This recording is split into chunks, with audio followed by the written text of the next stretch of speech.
Lideramos el camino de la opinión pública y buscamos que la cultura del debate alcance consensos y soluciones a los problemas de nuestro país.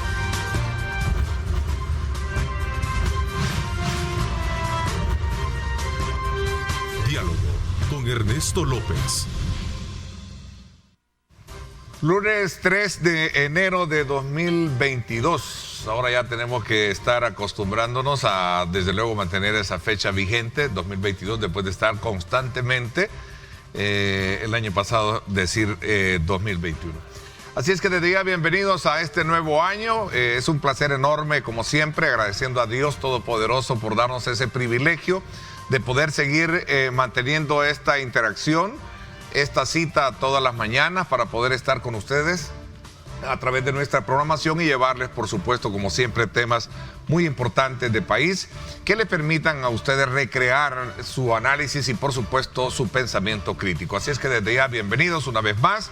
Que Dios nos dé mucha sabiduría, mucha humildad, mucha sencillez, mucha inteligencia también para poder desarrollar, como siempre, nuestro trabajo bajo esa línea, desde luego, que va en consonancia de mantener el canon de la ética periodística para presentarles a ustedes, como siempre, el lado A y el lado B de los acontecimientos que marcan la política, la economía y, por supuesto, los componentes sociales en nuestra nación. Esta mañana quiero darles la más cordial bienvenida a dos grandes amigos con quien hemos estado, desde luego, haciendo análisis pertinentes de temas puntuales como los que vamos a tener este día en una evaluación del año que cerramos y, por supuesto, las perspectivas de cara al 2022. Quiero darle la más cordial bienvenida al ingeniero Jorge Villacorta. Gracias por acompañarnos, ingeniero. Feliz año nuevo también. Muy buenos días y feliz año. Gracias también. Álvaro Artiga, politólogo, gracias por acompañarnos, doctor. Bienvenido, gracias. Feliz año nuevo también. Feliz año nuevo, gracias por la invitación. Jorge, un gusto estar contigo y con los televidentes, un saludo de feliz año nuevo. ¿Qué tal pasaron las fiestas? Bastante resguardado, ¿verdad? Aunque también hubo un poquito deliberada la situación, claro, en términos de familia, de la pandemia. Y cuidándose, pues, ¿sí? Porque la pandemia ahí está y el virus no se ha ido ni se va a ir en años. Claro, de hecho hablábamos extra cámara sobre el tema de la pandemia y los números de contagios que hemos tenido. Ha sido bastante bajo según el informe que se tiene por parte de las autoridades. Sí, efectivamente, es algo que llama la atención, ¿verdad?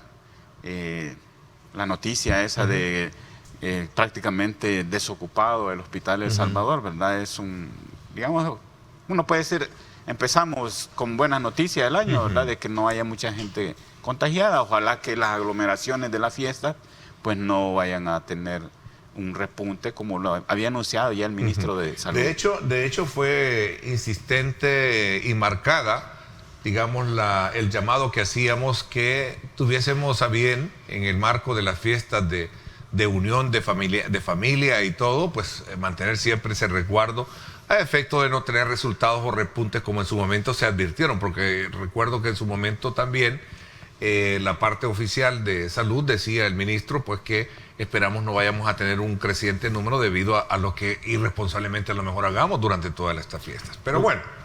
Lo que se está viendo, ¿sí?, Ernesto, en Europa es esa cuarta ola ahora con esta nueva cepa del virus que, si bien surge en África, y interesante porque allá dicen, mire, el resultado de esto es que, si bien es cierto el contagio es inmediato, si estuviéramos, como me dijo un amigo aquí, así como ahora ya estuviéramos contagiados los tres, así es de veloz eso, sí, pero al mismo tiempo es menos letal. Y la otra cosa que estaba leyendo es que dice, mire, con una ventaja, inmuniza, se está convirtiendo en una especie de vacuna natural. Veremos qué dicen los científicos al respecto, pero sí, bueno, y ahí la nota que acabamos de escuchar, que Israel, 20.000 diarios, una especie de cuarta ola, y están aplicando la cuarta dosis también a las personas como nosotros.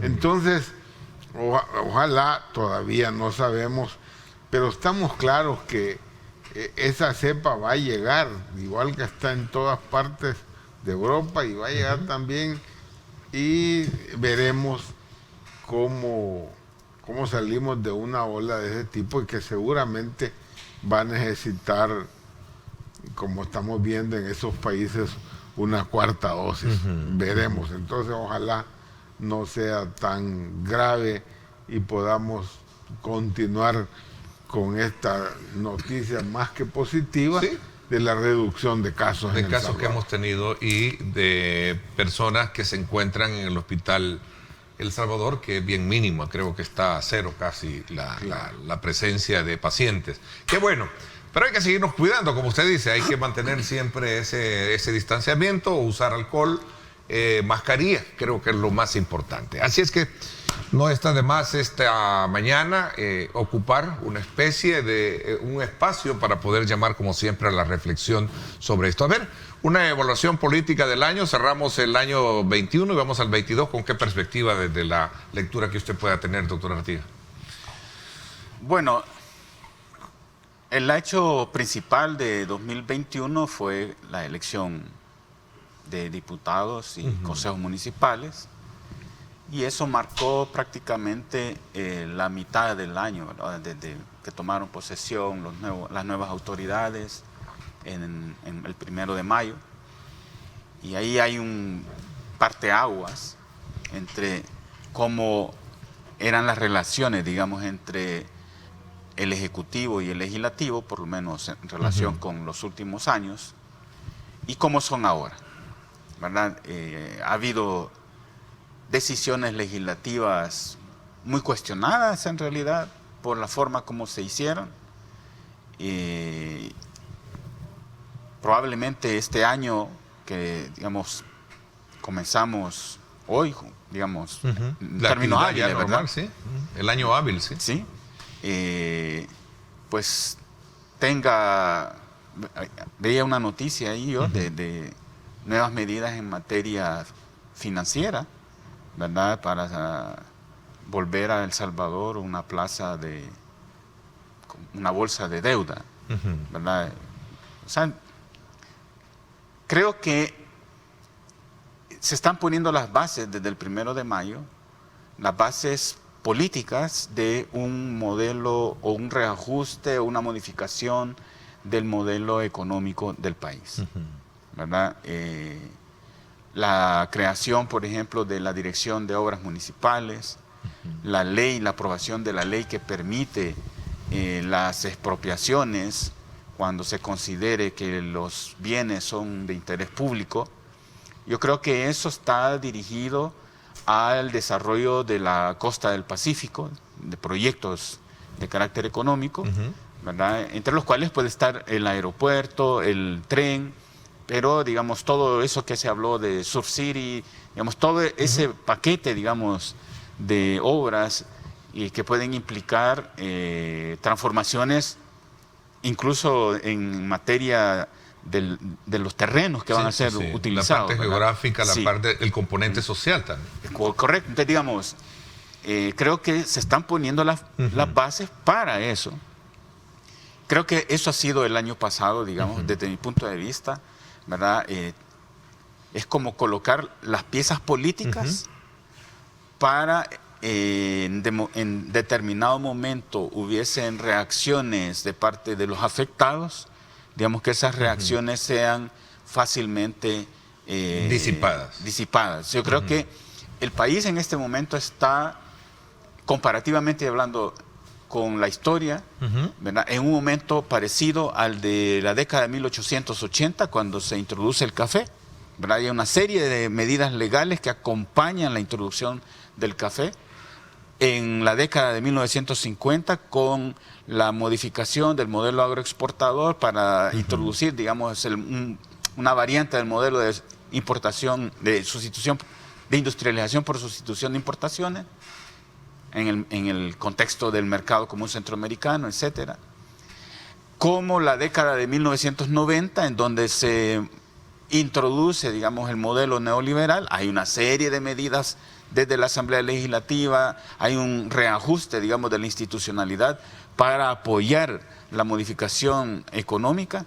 Y yo creo que hoy estamos en ese momento, ¿verdad? De un ajuste de las piezas políticas, no necesariamente en interés de la sociedad así en general, sino en interés de los que van a ser beneficiados económicamente. Ok, tareas que están ahí y que obviamente van a requerir de, digamos, de un análisis para este año quizás un poquito más en concreto, sobre todo por lo que usted decía, en términos de cuál va a ser el resultado ya de gestión que se va a tener en el área municipal. Cuando menciona el tema de este nuevo organismo que surge, ¿verdad?, como una alternativa de desarrollo para los alcaldes, bajo la ausencia también de la cantidad de dinero que recibían con el FODES, ¿no? A ver, ingeniero, ¿cuál es su lectura también para luego entrar un poco con las precisiones de los temas? No hay duda que el proceso electoral que tanto se anunciaba, cuestionado, y que iba a haber fraude, y quedó demostrado de nuevo que el sistema electoral nuestro está profesionalizado, y con todas las dificultades que sucedieron, al final es una elección que uno considera que sigue esa misma conducta que han tenido más de 10, 19 elecciones anteriores. Es decir, que si hay cuestionamientos, no son cuestionamientos graves al sistema en sí mismo. Otra cosa es la campaña, otra cosa es las inversiones, eso es otra cosa. Pero el resultado de eso es simplemente el llamado que el presidente había hecho. La campaña electoral fue una campaña del presidente, ni siquiera aparecían los rostros de los candidatos a diputados, sino que muñecos, figuras, pero no sabían ni quiénes eran los candidatos, y por consiguiente la frase que él planteaba de que le dieran los diputados que necesitaba para poder gobernar, la gente siguió confiando en el presidente y en su visión de lo que va a hacer, y luego pues ahí tenemos unos resultados electorales para muchos de nosotros sorprendentes. ¿Qué marcó el año? De que un solo partido alcance prácticamente la mayoría calificada. Y eso hace entonces que tenga una asamblea legislativa que responde, como muy bien lo ha dicho el presidente de la asamblea, el señor Castro, que dijo muy claramente: mire, si los diputados estamos aquí para acompañar al presidente en sus decisiones. Y antes había dicho a algunos diputados que si estaban ahí era porque la gente había votado por el presidente, no por ellos, que no los conocía nadie. No dijo que ni su mamá, pero casi dijo eso. Entonces, creo que tiene una asamblea legislativa de ese corte. Va a estar al servicio de aquellas modelos, como muy dice aquí el doctor Artiga, que se quiere desarrollar o imponer, según sea quien lo mire. Yo creo que esa asamblea legislativa comenzó borrando todo para atrás. Empecemos de nuevo. Haciendo un research, porque es esa visión de que se plantea de decir: mire, el mundo comenzó, El Salvador se inició con el triunfo del presidente Bukele. Antes no existe. Y lo que existió antes no sirve de nada, es una historia mala, nunca funcionó nada, todo es un desastre. A partir de que y eso hace que se inicie de nuevo. Ahora, ¿qué medidas se toman? Yo estoy de acuerdo con el doctor Artigas, son medidas que están planteándose, preparándose para cosas que se van a hacer. Esta ley de expropiaciones, es obvio que si yo voy a hacer obra física en el territorio, voy a necesitar encontrarme con terrenos que son propiedades individuales de ciudadanos, y que me van a decir: bueno, pero ¿y cuánto me van a pagar por esta expropiación? Entonces los costos de un proyecto de carretera u otros por el estilo se elevan muchas veces por el costo para poder adquirir esos terrenos donde va a pasar, o sea, expropiarlos, Pero además de eso, el tiempo, porque implica estar negociando con un fulano que no quiere vender, que hay que convencerlo. Con esta ley no hay que convencer a nadie. Simplemente o Se lo aplica. toma o lo deja. Sí, se aplica. ¿Y quién establece el precio? El juez. Y tú vas a tener ¿cuánto? Lo que el juez diga. A ver, concurre con preocupación por algunos sectores esta iniciativa. Es obvio, porque el problema es que no Aún- queda claro. Sí. Es que muchas de la legislación que se hace ¿Quién ahora define el sector? dejan abiertos la sectores. figura de- Bueno, está bien. Sí. Hasta ahí puede Bien público, parecer ¿no? lógico, útil además, porque Sí. si quiero hacer una De carretera utilidad pública, y sí. voy a gastar un dineral solo en comprar terrenos y perder tiempo, y la empresa que la va a construir va a cobrar precisamente porque sabe que le va a tardar. Eso me parece positivo, pero ¿y se les ocurre ir más allá? Sí. Que fue la concurrencia de la Y discusión, ahí es la donde polémica que la en su momento gente genera. ¿eh? entra en esa situación de incertidumbre. Yo creo que eso marca lo que está sucediendo en el país, de incertidumbre a ciertos sectores hacia dónde se va. Ok. Y se refleja en las cosas económicas. No hay ninguna duda que somos en este momento el tercer país con mayor riesgo después de Venezuela, Argentina. Nosotros somos el tercer país en América Latina en que el riesgo país es elevado. El tema de los bonos, también ese bajón tremendo de bonos, muestra esa incertidumbre internacional que, bueno, sí, pero ¿hacia dónde va con una asamblea que, si bien es cierto, como dice el Banco Centroamericano de Integración Económica, pues es una asamblea que va a aprobarlo todo, por consiguiente no tenemos problema en dar los préstamos? Para esos sectores puede verse así, pero para otros los costos son mucho mayores. Ok, interesante, abro un poco el diálogo esta mañana. Doctor Artiga, ¿en qué hay coincidencia con este planteamiento o en qué hay algunos puntos de, digamos, de distancia en lo que planteaban ya ambos? Bueno, no, digamos, puesto, digamos, en el horizonte de que lo que hemos tenido hasta ahora desde el 1 de mayo, más que una, para mí, ¿verdad?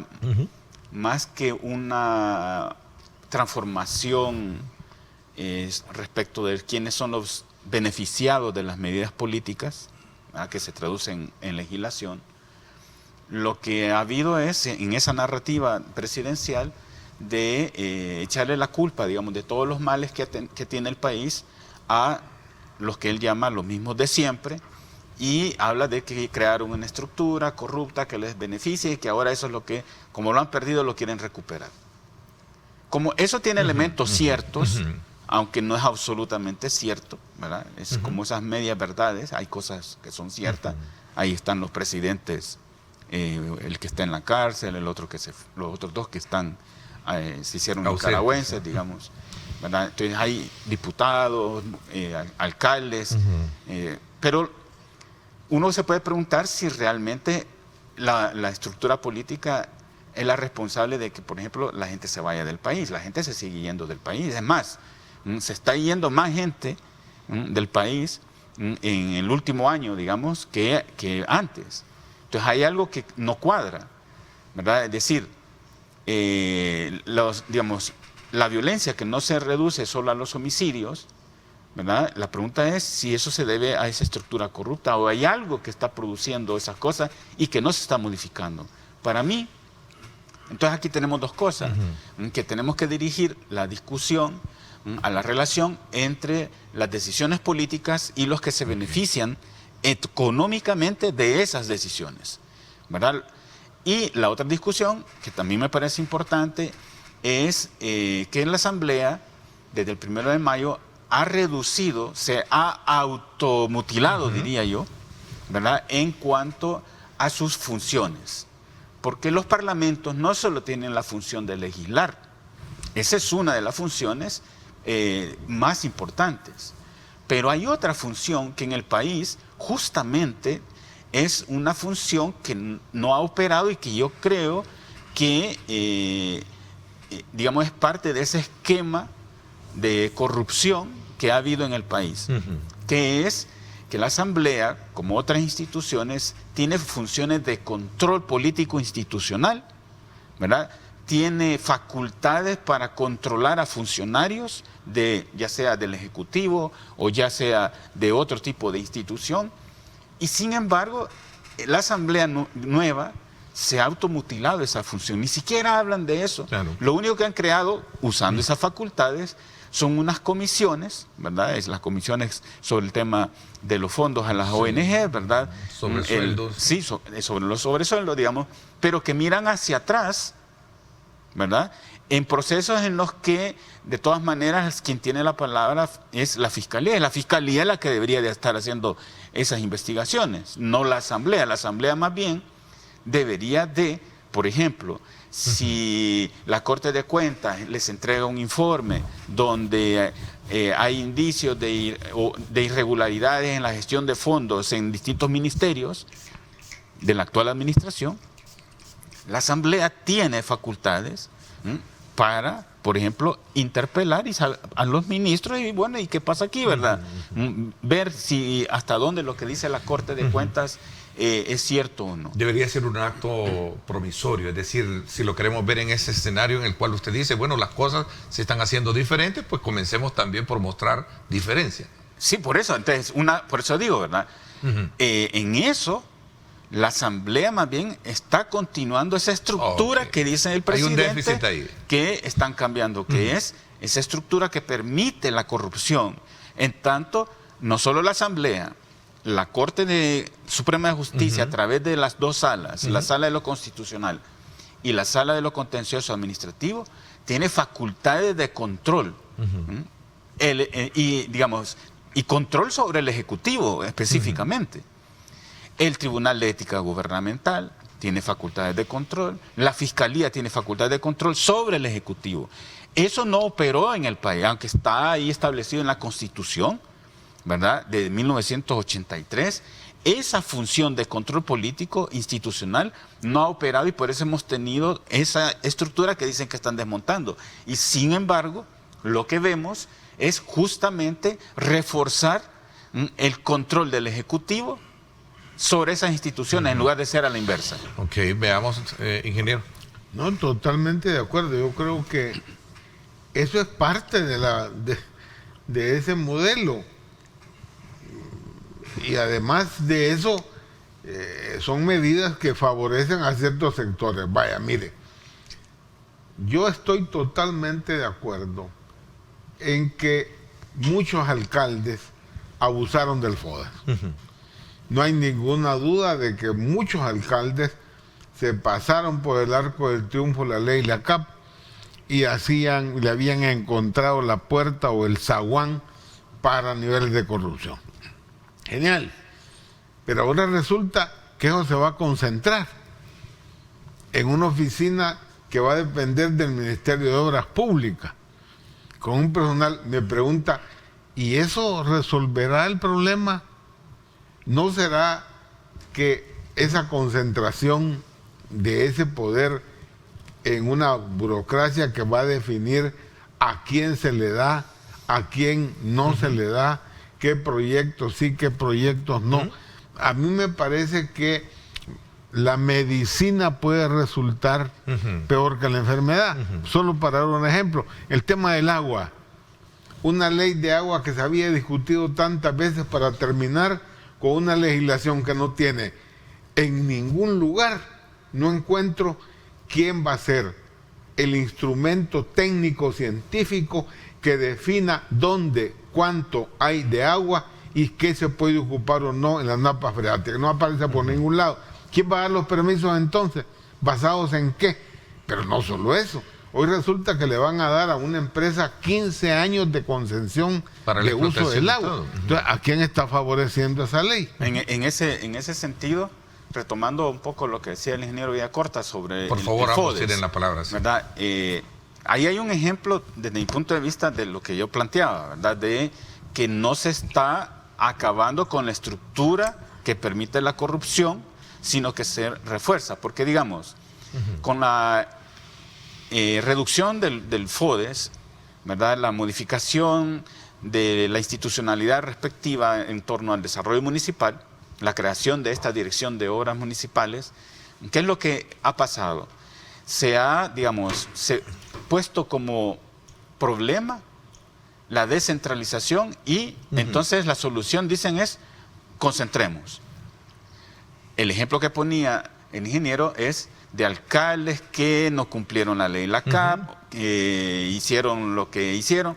La pregunta entonces es, ¿por qué lo pudieron hacer? Y ahí hay una respuesta. Porque, por ejemplo, las entidades que tienen facultad de control sobre lo que hacen las municipalidades, ya sea la Fiscalía, que tiene facultad para, digamos, iniciar una investigación si hay indicios de ilícitos, o la misma Corte de Cuentas de la República, ¿verdad? Son instituciones que en su inoperancia permitieron eso.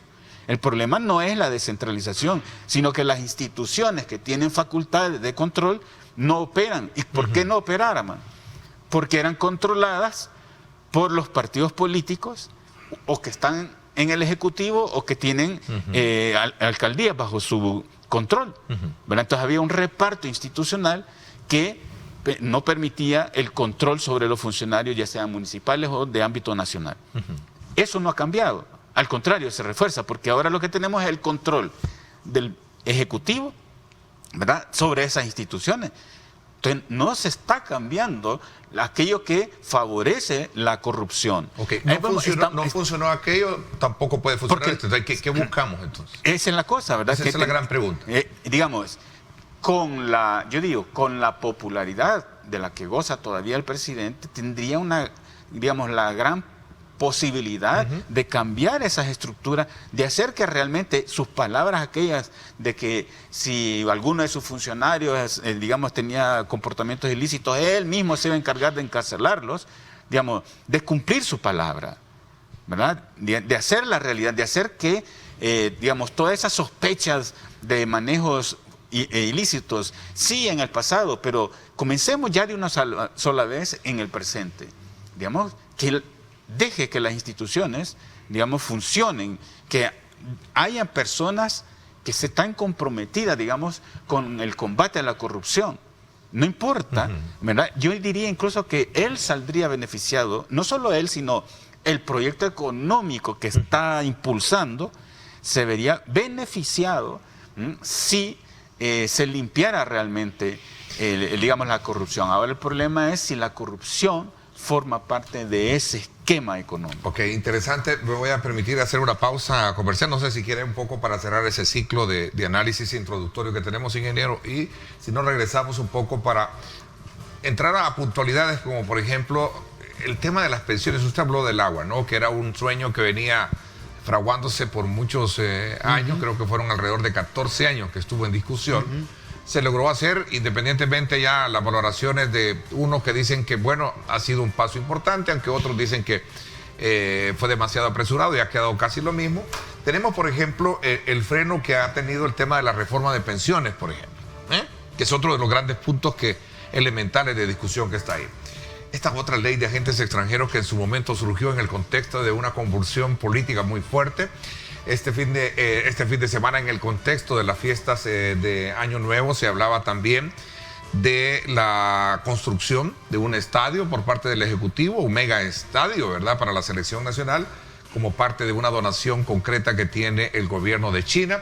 Y por supuesto, en el contexto de las reacciones, me gustaría también hacer el abordaje de ustedes. Voy a hacer una pausa. Son las 6:59. Gracias a usted por estar con nosotros. Pide tus medicamentos a tu Farmacia del Ahorro. Súmate a nuestros clientes que confirman que su app del ahorro es fácil de usar, fácil de pedir. Descarga ya tu app del ahorro. Bueno, en efecto, usted busque en Farmavalue, tu Farmacia del Ahorro, los precios más bajos todos los días. Visita cualquiera de las 24 sucursales, o también usted puede marcar el 2520-3500.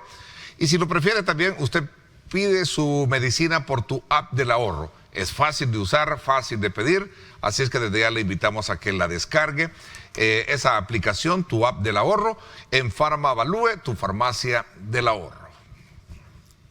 Pide tus medicamentos a tu farmacia del ahorro. Súmate a nuestros clientes que confirman que su app del ahorro es fácil de usar, fácil de pedir. Descarga ya tu app del ahorro. Gracias. Continuamos en el análisis de lo que es el inicio del año con nuestros invitados este día, el doctor Álvaro Artiga, politólogo, y también el ingeniero Jorge Villacorta, conocedor de temas del país. Y nos habíamos quedado, ingeniero, precisamente hablando en términos muy evaluativos, el trabajo como expresión política y de leyes que surge de la Asamblea Legislativa como un componente de equilibrio, de gobernabilidad en el país.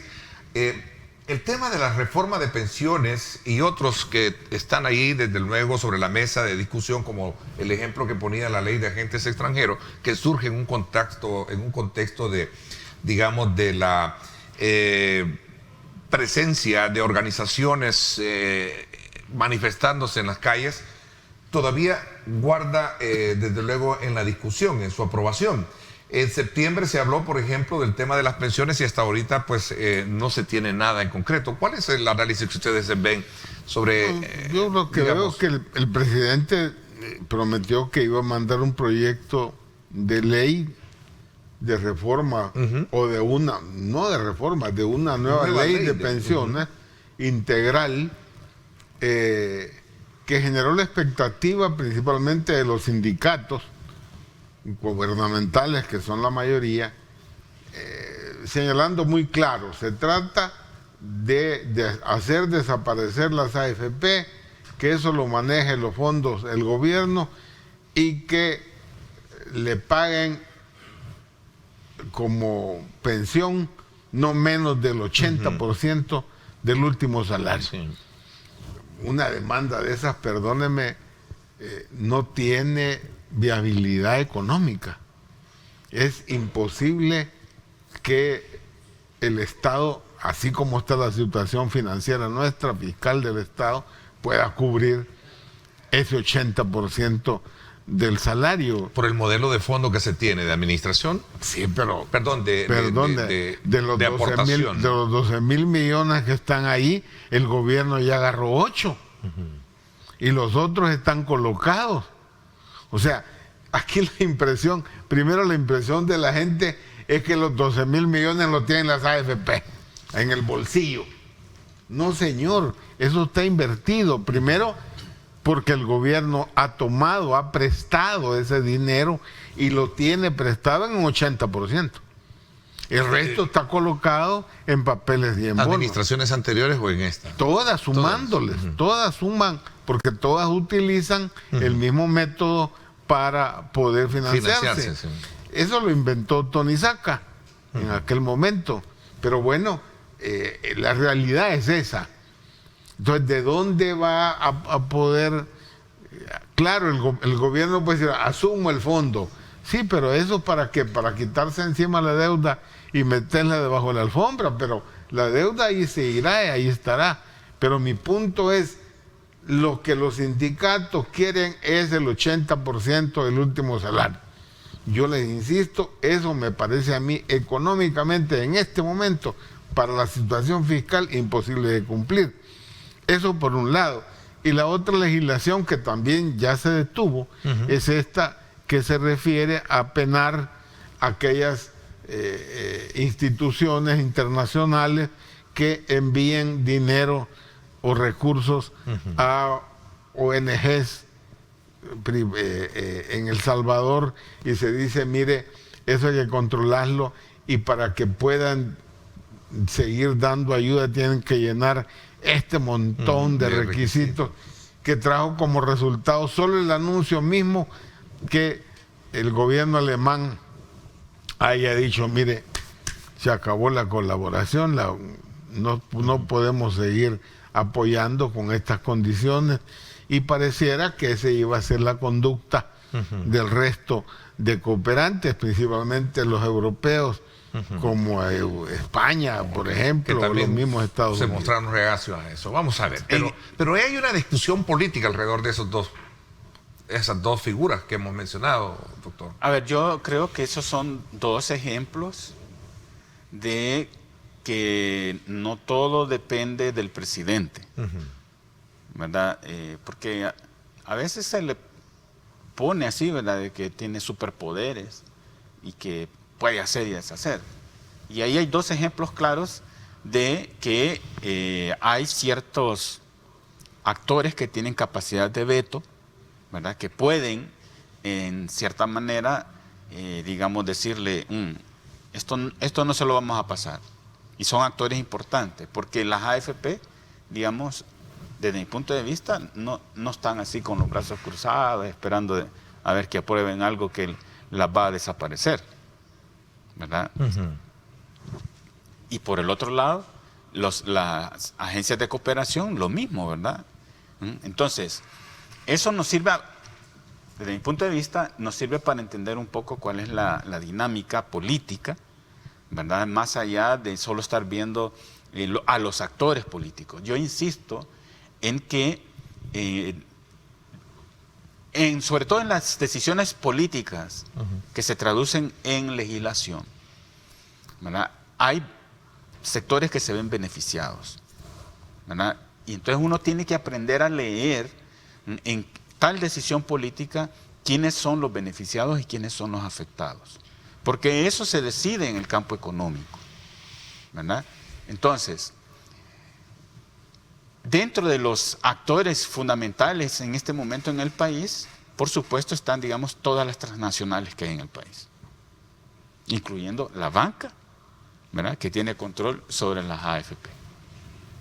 ¿Verdad? Entonces, ahí es donde ya la cosa, digamos, se le pone complicada al presidente, porque a esos actores, no solo en la banca, sino que tenemos las petroleras, tenemos las telefónicas, ahora tenemos empresas en el sector de energía, a todas esas que son en cierta medida las que se han beneficiado de las medidas que se impusieron desde el año 90 con el modelo neoliberal, a todas esas él no las toca. Digamos, no está modificando nada de la legislación que beneficia a todas esas compañías transnacionales. Entonces ahí uno puede ver realmente, bueno, ¿y qué es lo que está haciendo? Pues, o sea, ¿qué es lo que está transformando? Allá antes decía, no está transformando la estructura política que ha permitido la corrupción, ¿verdad? Porque los controles institucionales establecidos siguen sin operar. Es más, se ha reforzado su inoperancia. Corte de cuentas. Sí. Todo eso. El resto de... Sí, la Corte, la sección de probidad de la Corte, de la Corte Suprema, las dos salas, ¿verdad? La constitucional y de la contencioso administrativo, el Tribunal Ético Gubernamental, el Instituto de Acceso a la Información.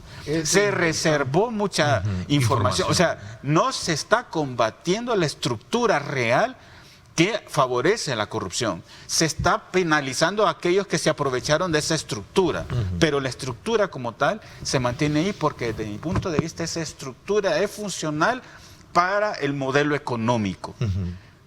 Entonces... O sea, un reto que presenta a su criterio en el análisis es el tema de sacar una mejor ley. Además se mira para atrás, sí, perdón. Se mira por el retrovisor.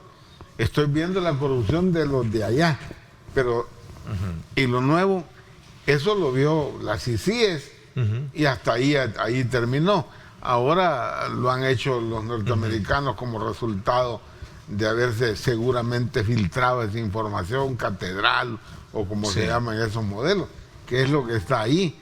Pero institucionalmente... Yo insisto en esto porque al principio lo dije, ¿verdad? Estamos en una coyuntura como la de 1880, la de 1950, 1990. ¿Por qué?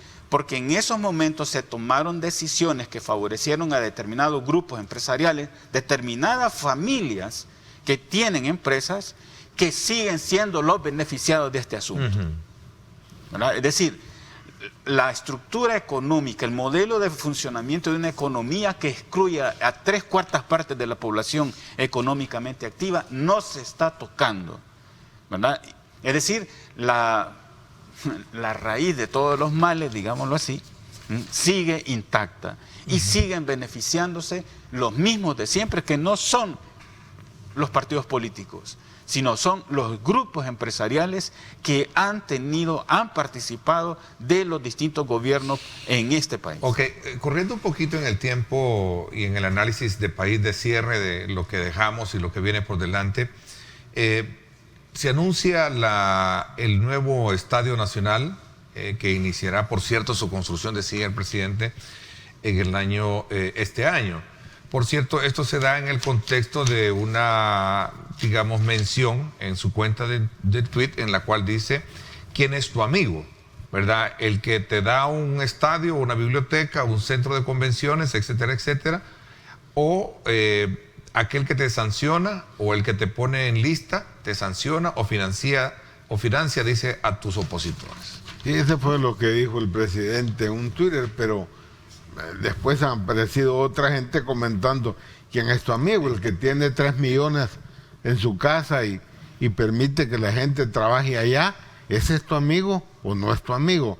¿El que te regala el estadio o el que te mandó solo en el Fomilenio más de 800 millones de dólares y con eso has construido? Entonces creo que la frase no es muy feliz, sino que tiene un sentido estrictamente de este conflicto con los Estados Unidos, y no otra cosa.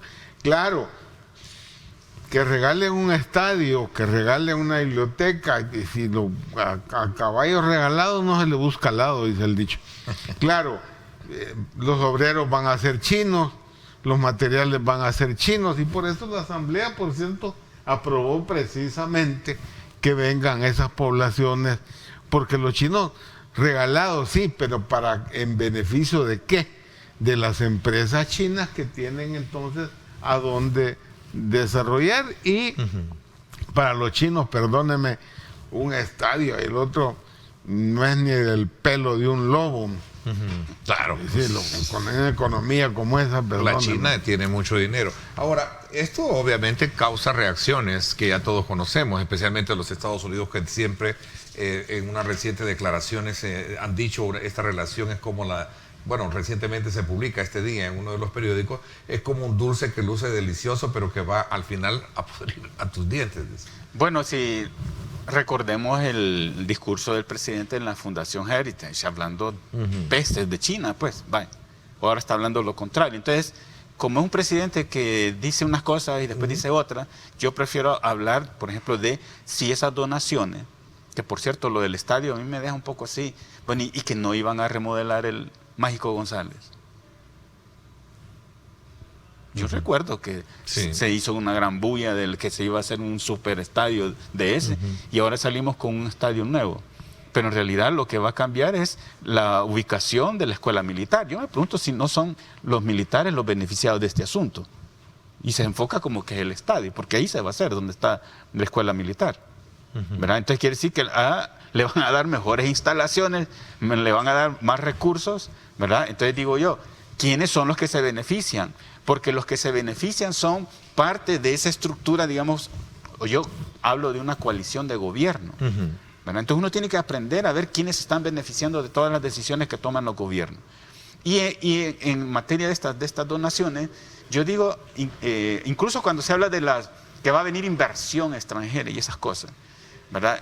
Uno tiene que aprender a ver si la inversión o las donaciones tienen un impacto en el desarrollo de las fuerzas productivas en el país, porque si no, ¿verdad? En realidad no nos están haciendo ningún favor. ¿Quién es tu amigo? ¿El que te ayuda a desarrollarte o el que te mantiene en el subdesarrollo? Ok, interesante para en perspectiva colocar. Entonces tenemos un año bastante interesante para seguir en el estudio puntual de lo que hemos hablado en términos de la concreción, para, digamos, hacer en concreción, tener argumento para ver si hemos avanzado o nos mantenemos siempre en el letargo. Por ejemplo, lo que usted mencionaba del no funcionamiento de las instituciones, que verdaderamente deberían de tener a la base el cambio que todo el mundo espera, sobre todo cuando se trata de fiscalizar la administración pública, ¿cierto? Y en conclusión, habría que agregar otro tema. Bueno, y si no tenemos el arreglo con el Fondo Monetario, ¿cómo vamos a enfrentar esta situación? Por eso decía yo que tenemos materia para poder seguir observando. Eso es lo que tiene que venir ahora. ¿Qué va a pasar con eso? Con el tema de financiamiento. Con el financiamiento, porque la deuda ahí está. Hay cosas que pagar, hay que pagar 800 millones de dólares al nomás empezar en 93. Es decir, ese es un tema que está íntimamente relacionado con cuál es el futuro del país en una situación tan grave. Muchas veces la gente no se da cuenta, no percibe toda la gravedad de la finanza pública. Interesante, doctor. Gracias nuevamente por la disponibilidad que tiene siempre de aceptar nuestras invitaciones para hacer lecturas desde la perspectiva de ustedes sobre los acontecimientos que están marcando la agenda del país. Muchísimas gracias. Gracias por la invitación y ahí estamos, pues, con gusto. También, ingeniero, muchísimas gracias. Le agradezco muchísimo porque nos permite conocer este otro ángulo de lo que sucede alrededor de estos temas. Vámonos a la pausa. Hablamos con el ministro de Gobernación en la segunda parte sobre los resultados del plan navideño. Vamos a hablar también de los grandes retos que tiene la Dirección de Protección Civil desde el punto de vista de la modernización, entre otras proyecciones de trabajo que tiene territorialmente el Ministerio de Gobernación. Así es que vámonos a la pausa y regresamos con él.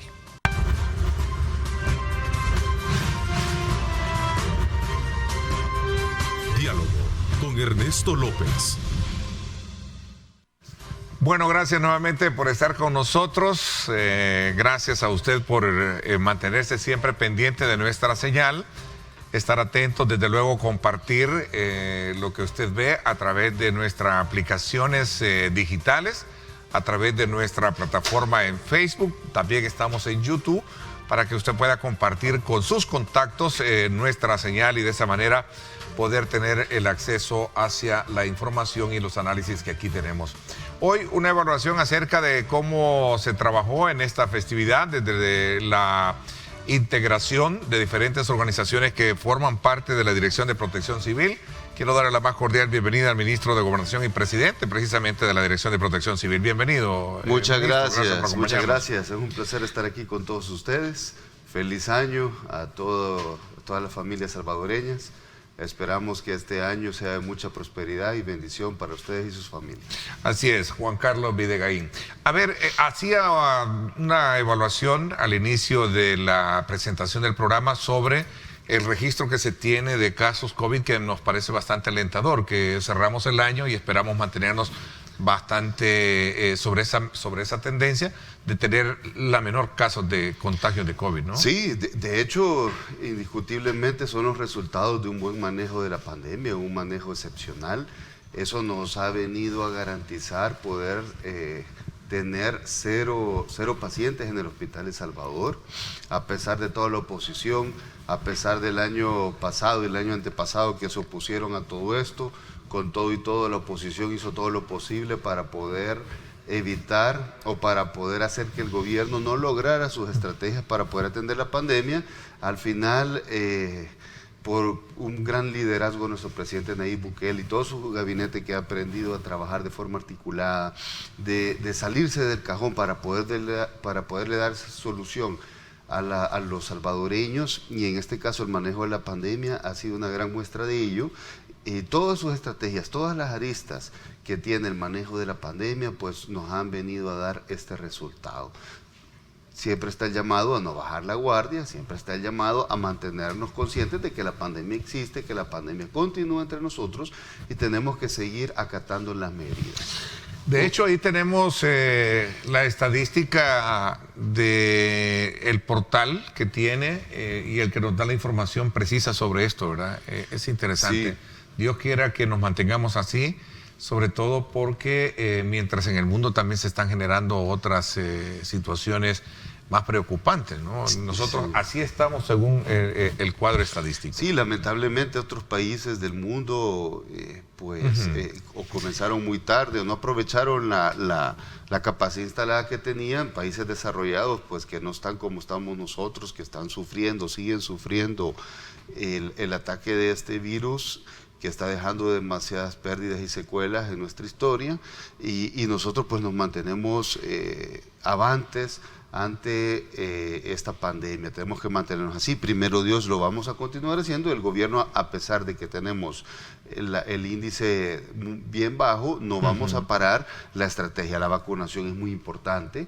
Es muy importante que terminemos de aplicarnos nuestra tercera dosis. Es muy importante quienes todavía, que son muy pocos, faltan sus otras dosis anteriores, que se la apliquen y que se mantengan con las medidas de seguridad que hemos estado exhortando que estén cumpliendo. La población salvadoreña es un factor muy importante, han hecho mucho caso a todas las medidas que el gobierno pide que se implementen, y eso también nos ha servido. La estrategia del gobierno, todo el trabajo articulado del gobierno del presidente Nayib Bukele para atender la pandemia, junto con una población que ha acatado las medidas de bioseguridad, es lo que nos ha dejado este resultado muy bueno. Ministro, y a propósito, hablando de la festividad ya, para entrar un poco en esa evaluación, entiendo de que hubo una serie de actividades que siempre buscaban la exhortación a la población, especialmente en el tema de playa, ¿no? Sí. Donde se dio una concentración bastante importante el 1 de enero, el primer día del año. Sí, claro, recordemos de que la gente se siente segura, pero volvemos a decir, no tenemos que bajar la guardia. A pesar de esa concentración que hemos tenido, también en agosto tuvimos una concentración, pero tuvimos un plan, tuvimos una estrategia con anticipación, que es una característica importante de este gobierno, y volviendo al tema de las playas, parte de la estrategia o parte del plan anticipado con las vacaciones, las pasadas Navidad 2021, es que el Ministerio de Salud, Fosalud y Mitur hacían constantes verificaciones en los restaurantes, en los balnearios, en los lugares donde la gente llega, para poder asegurarse que se estuvieran cumpliendo las medidas de bioseguridad. Siempre hacemos el llamado al autocuido, a que seamos conscientes. Si bien teníamos un contingente muy grande en todo el plan, no podíamos estar en cada puntito de las playas. Entonces es importante también hacer conciencia, tratar de manejarnos de forma de que no vayamos a exponer nuestra vida o la salud de nuestros familiares. Sí, porque hubo una concentración, ahí están los reportes que periodísticamente recogíamos, hubo una concentración muy fuerte de personas, ¿no? Y algunos no usaban la mascarilla. Sí, sí. Ahí viene el llamado, como usted Ahí viene dice, el llamado para que los que les hace falta hacer la conciencia del autocuido, la comiencen a hacer. Y no vayamos a tener lo que decía el ministro el ministro de Salud, ¿verdad? Días antes, que ojalá no tengamos ese disparo, ¿verdad? A raíz de lo que puede venir, porque obviamente entre una concentración de festividades como las que hemos tenido, ojalá que esas palabras se las lleve el viento, desde el punto de vista de que mantengamos siempre esa tendencia mínima, ¿no? Esa tendencia de contagios y muertes también, ¿no? Y muertes. Okay. Si la mayoría de la población que lo ha venido haciendo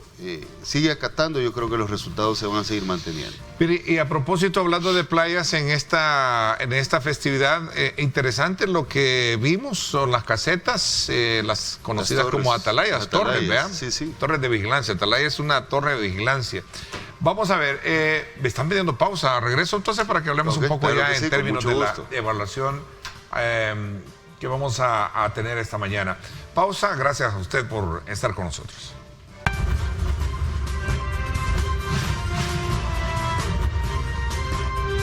Diálogo con Ernesto López. Gracias nuevamente por estar con nosotros el ministro Juan Carlos Videgaín, ministro de Gobernación y presidente del Comité de Protección Civil, que estamos esta mañana haciendo un balance de resultados con respecto a las fiestas de Navidad. Y comenzamos con el tema de playas, porque estábamos hablando precisamente sobre la modalidad de incluir ya este tipo de torres de vigilancia, conocidas como atalaya, que es el significado que tiene, de donde se puede visualizar muy bien y advertir cualquier tipo de situación de emergencia que se genera. Sí, así es. Bueno, desde el 20 de diciembre del año pasado, inauguramos la nueva y la primera unidad de guardavidas del Salvador. Sí habían unos grupos, unas organizaciones que se dedicaban a esto. Cruz Roja tiene lo suyo, Aguapés también. Al final lo que hemos hecho es institucionalizarlo y darle facultades al Ministerio de Gobernación a través de la Dirección de Protección Civil. Ninguna institución tenía la facultad para poder tener una unidad de guardavidas. Eso significa que a ninguna administración le había interesado cómo se institucionalizaba la protección de los salvadoreños en nuestras playas. Nosotros, como es una característica de este gobierno, del presidente Nayib Bukele, hemos venido corrigiendo muchos errores del pasado. Este es uno de ellos, entre otros que hemos venido dinamizando el Ministerio de Gobernación desde que estamos en la administración de este. El tema de la unidad de guardavidas es muy importante porque no existía. Segundo, estamos apuntando a tener cosas de país de primer mundo y esto es uno de ellos. Esto se suma, estos guardavidas, todos son certificados, incluso sus uniformes, sus calzonetas, todo el equipo que utilizan tiene una regulación internacional y adicional a ello estamos llenando de infraestructura nuestras playas. Este mes de diciembre que pasó, colocamos 10 atalayas y durante el mes de enero vamos a tener 110 atalayas o torres de vigía que van a estar en las 25 playas de mayor afluencia de nuestro país. Nos estamos anticipando a recibir la Semana Santa, nos estamos anticipando a las 25 playas de mayor afluencia, en donde también tradicionalmente hemos tenido cifras de personas que son arrastradas por las corrientes. Bueno, este viene siendo como una especie experimental para poder prever la parte mayor, que es el verano, ¿verdad? Que viene Semana Santa. Hubiésemos querido comenzar antes, pero con muchas cosas que encontramos desde que recibió este gobierno, pues hemos tenido que ir sanando. Sin embargo, vamos a una velocidad abismal, vamos a una velocidad rápida para poder poner al día que las instituciones, den el servicio que la población salvadoreña se merece. Entonces comenzamos el año pasado a finales de enero, a finales de diciembre, pero ahorita a principios de enero vamos a poder tener ya un número bien grande de atalayas y cubrir esas 25 playas, que al final es una extensión bien grande de nuestro territorio. Ministro, ¿se puede pensar que este tipo de servicio que se va a prestar a la población puede llegar en un momento a profesionalizarse como lo hemos conocido o lo tienen otros países? Estados Unidos, que la famosa LifeGuard, los famosos salvavidas, ¿no? En otros países, Australia, tenemos precisamente como carrera profesional, como los bomberos, por ejemplo, este tipo de cuarteles de salvavidas. De hecho, así será y así está haciendo desde el inicio. Lo estamos haciendo bien desde el inicio. Ahorita tenemos 50 guardavidas que están certificados y que están en nuestras playas desde el 21 o 20 de diciembre. Pero tenemos en total 240 candidatos que se están certificando. ¿Por qué no hemos puesto los 240? Porque están haciendo su proceso de certificación. A mediados de enero o a finales de enero, que ya estén todos certificados, vamos a contar con 240 guardavidas certificados en todas las playas. Ya desde su inicio van a tener ya la profesionalización, su certificación, y van a poder garantizar una buena seguridad, o van a poder garantizar un buen servicio en la playa. Ellos no solo están para avisar o para atender un accidente o una persona que esté en peligro, sino que también están todo el tiempo haciendo llamados, están todo el tiempo alertando, avisando a los bañistas que no es el momento de bañarse. Hay banderas de diferentes colores que significa algo específico. Ellos están en constante vigilancia y constante monitoreo en las playas, y no solo están esperando que haya un accidente para poder acudir a ellas. Bueno, a propósito, una información de última hora, y lo recogemos también de la parte oficial del Cuerpo de Bomberos, se ha informado de un conato de incendio en el mercado Sagrado Corazón. Sí. No sabemos qué fue todavía, pero fueron 3 puestos que sufrieron un conato. Gracias a Dios se logró extinguir rápido y no hay personas lastimadas ni víctimas que lamentar. Fue algo que se logró controlar con rapidez. Ok, a ver, el tema relacionado con la festividad también pasa por hacer un examen sobre el tema de emergencias provocadas precisamente con el uso de pólvora y algunos otros aspectos que tienen que ver con la actividad de los bomberos, a la cual le corresponde el Ministerio de Gobernación. Claro, y la prevención es muy importante. Hay que revisar nuestras instalaciones eléctricas constantemente. Ahora ya contamos, lo veníamos hablando en programas anteriores, de 7 inspectores bomberos, hoy ya tenemos 40, y este año esperamos subir de 75 a 100. Aunque todavía no tengamos los 75, ya hay 40 y ya podemos estar haciendo todo tipo de inspecciones. Hago un llamado a las alcaldías para que por favor hagan la respectiva cita para que nosotros podamos comenzar a ir a hacer las inspecciones a sus mercados.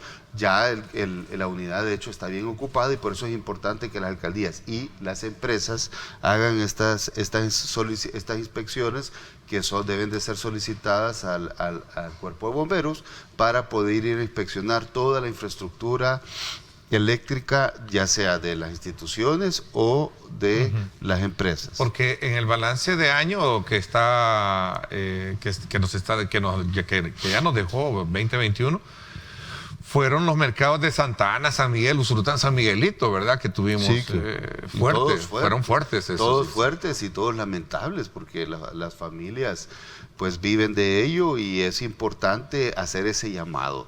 Es importante hacer esa conciencia. Los mercados pues son administrados por las municipalidades y también son muy viejos.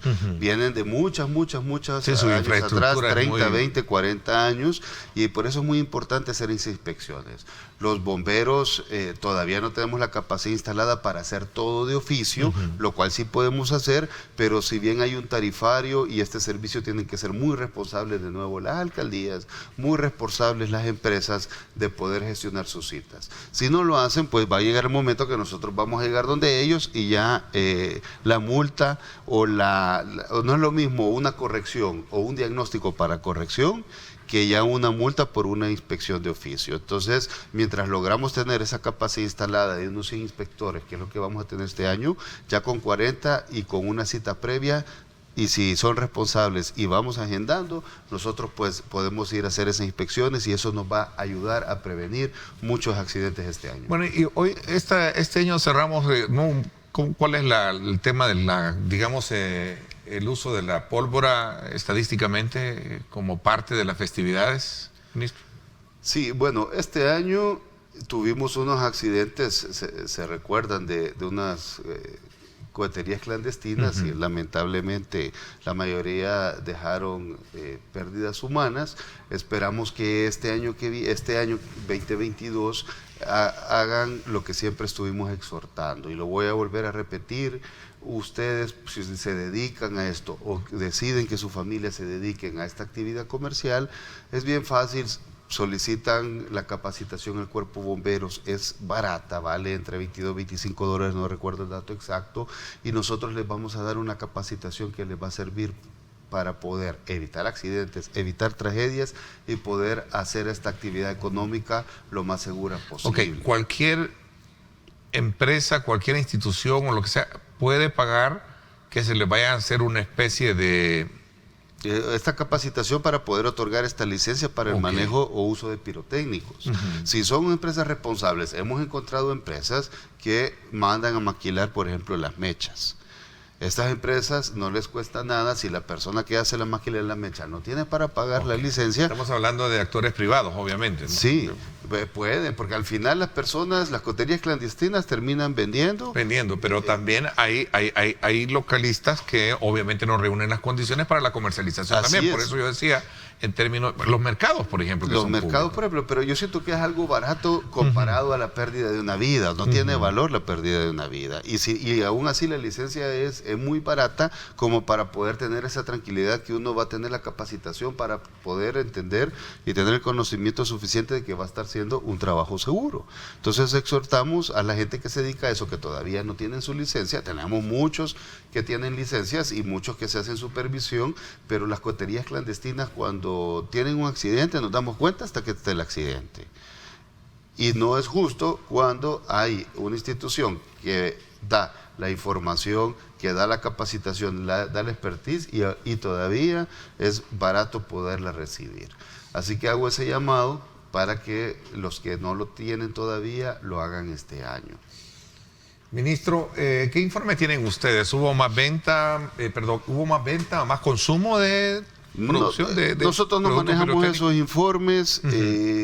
Yo no sé, escuché menos, cada año escucho menos, veo menos, pero no le pudiera decir qué tanto se vendió comparado a los otros años. Lo que sí le puedo decir es de que sí atendimos algunos incendios que eran provocados, casas abandonadas, eran provocados por algún silbador, por ejemplo, que eso ya es un pirotécnico prohibido, ¿no? Prohibido. Y también otros pues que no eran prohibidos, pero tal vez tuvieron un mal manejo. Entonces, sí tuvimos varios incendios de maleza seca. Eso también era por algún silbador o por algún artefacto pirotécnico de que se incendiaba la maleza. Tuvimos varios de maleza seca. Así que sí estuvo bastante activo nuestro cuerpo de bomberos.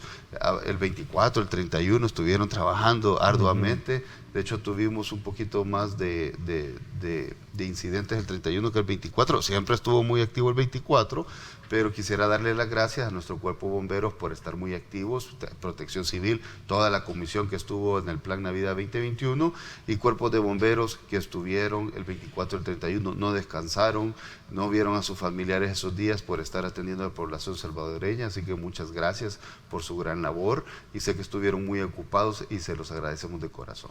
A ver, este tema de la prohibición siempre representa uno de los más grandes retos, especialmente con estos productos. Siempre, en más de alguna ocasión, pudimos apreciar que habían silbadores haciendo uso de alguien, ¿no? Claro. Y eso es obviamente traducido al efecto per se. Cuando cae en zonas secas, obviamente se genera un incendio. Vamos a entrar a la época seca, muy seca, ¿no? Sí, viene la temporada de incendios forestales. Sí, de incendios forestales. ¿Qué tan preparados están para poder enfrentar este tema? A partir de la unidad respectiva, cuerpo de bomberos, protección civil que se activa también en esto, ¿no? Sí, toda la comisión se activa y bomberos tiene una gran carga para esta temporada que viene de incendios forestales. Estamos muy preparados. De hecho, por eso es que el año pasado, con la inversión de los 6.5 millones de la fase 1, fue que hicimos la convocatoria para la primera promoción de la Academia de Bomberos Héroes del Salvador, y cuando venga la temporada de incendios forestales a finales de febrero, vamos a contar de 300 bomberos que teníamos a 650 bomberos, adicional a todo el equipo nuevo para estos bomberos nuevos y nuestros héroes que estaban ya en la institución. Interesante. Voy a una pausa y regresamos con más. Gracias por estar con nosotros.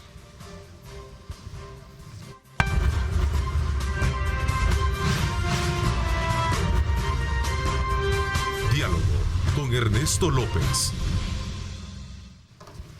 Bueno, gracias nuevamente. Una evaluación, estamos con el ministro de Gobernación sobre el tema de los relacionados con los incendios y con actos que se generan.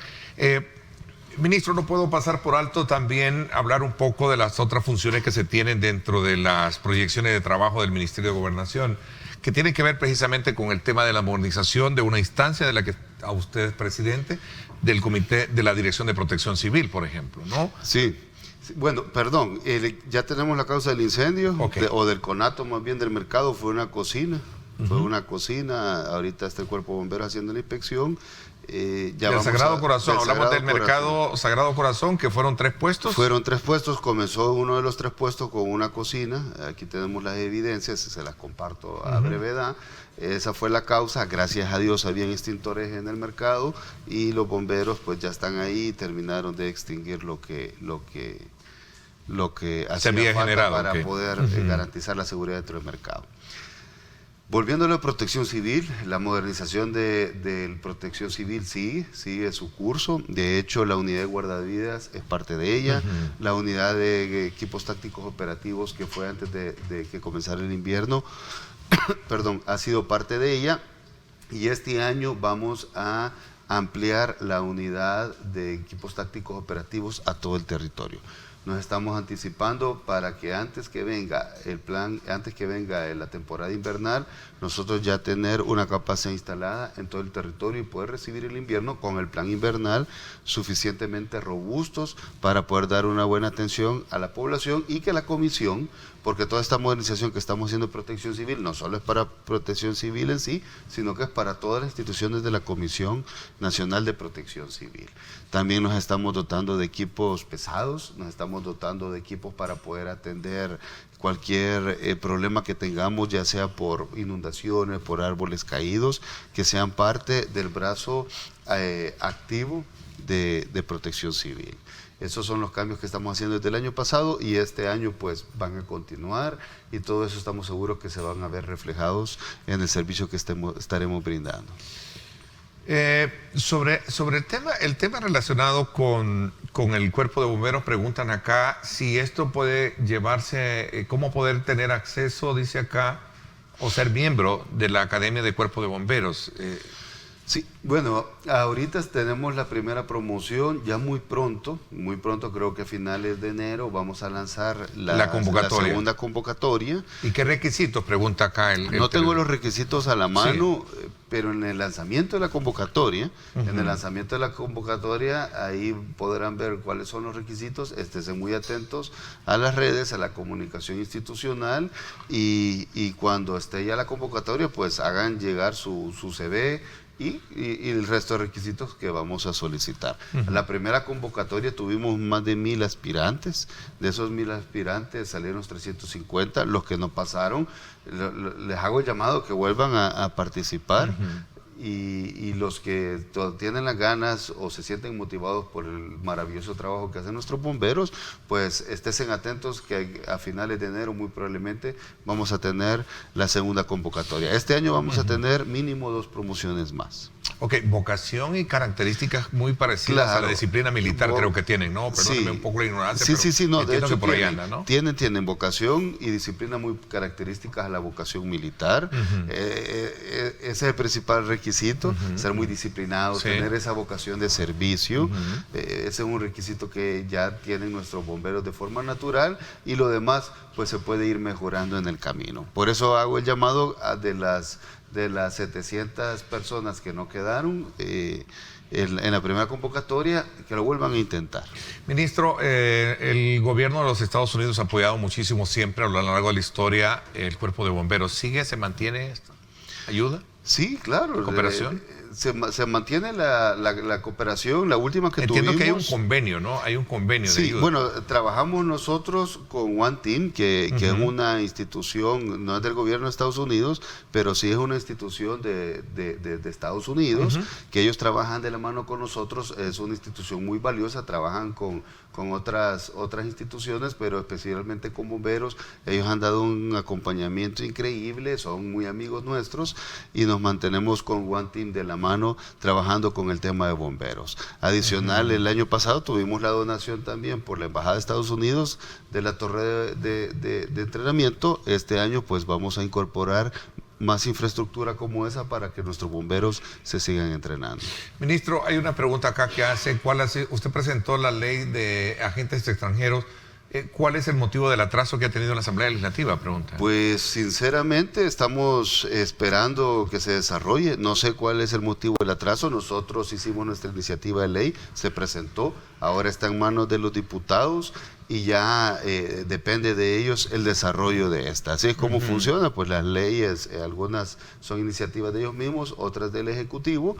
Nosotros hicimos nuestra iniciativa, ya queda en manos de ellos, y vamos a ver cómo se desarrolla la discusión y la aprobación de esta ley. ¿Esperaba que se aprobara inmediatamente o lo más pronto posible? Pues sí, eso espera uno cuando tiene una ley que considera que es beneficiosa para el país, pero también aquí tenemos instituciones democráticas y tenemos que respetarlas, tenemos que respetar la democracia y de respetar la discusión de todas las leyes, lo cual yo considero que es algo muy sano cuando se trata de una ley nueva.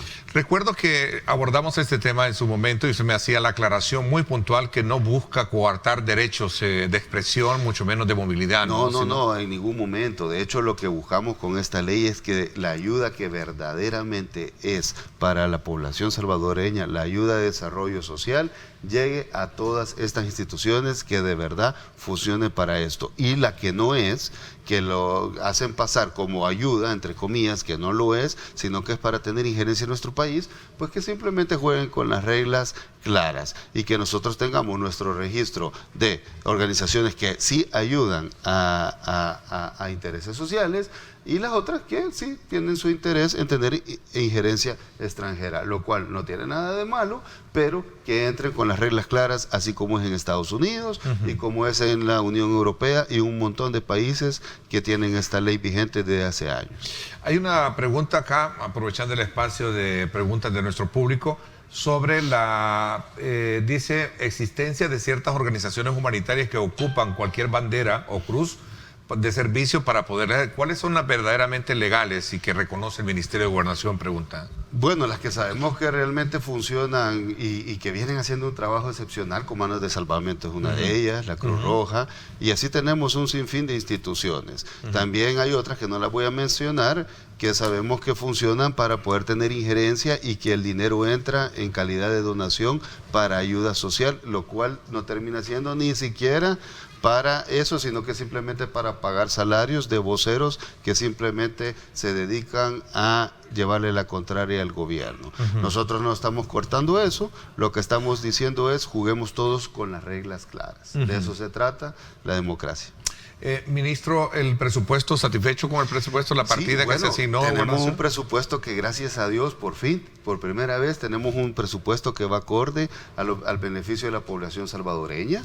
El año pasado tuvimos un presupuesto que la oposición, tanto Arena como el FMLN, se dedicó a complicarle la vida al Ejecutivo, precisamente para evitar tener un presupuesto acorde a los beneficios de la población salvadoreña. Ahora nuestro presupuesto, el primer presupuesto, va enfocado a tener un buen desarrollo económico, va enfocado a tener una buena institucionalidad y poder hacer que las instituciones se vayan modernizando a la velocidad que el pueblo salvadoreño se merece. Así que estamos muy satisfechos. ¿Vigente el plan todavía hasta este día, entiendo, o ayer? Llegó hasta ayer. Y se da hoy, van a tener conferencia de prensa. Hoy a las 11 tenemos una conferencia de prensa en donde vamos a brindar todos los detalles. Ya con los, los informes ya... Los informes de todos los actores de la comisión.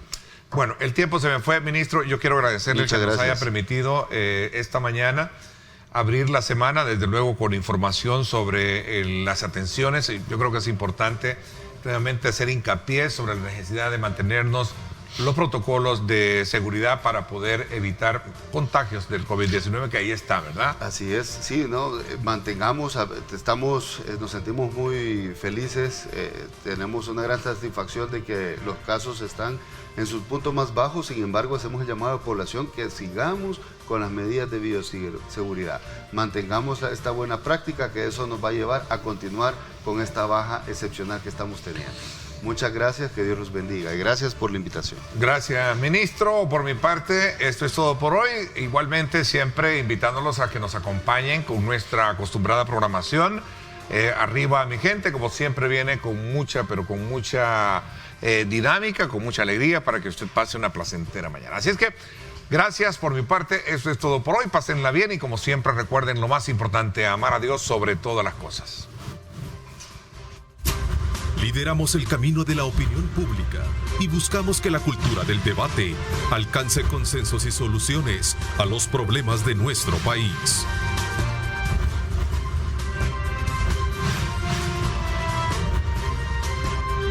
Diálogo con Ernesto López.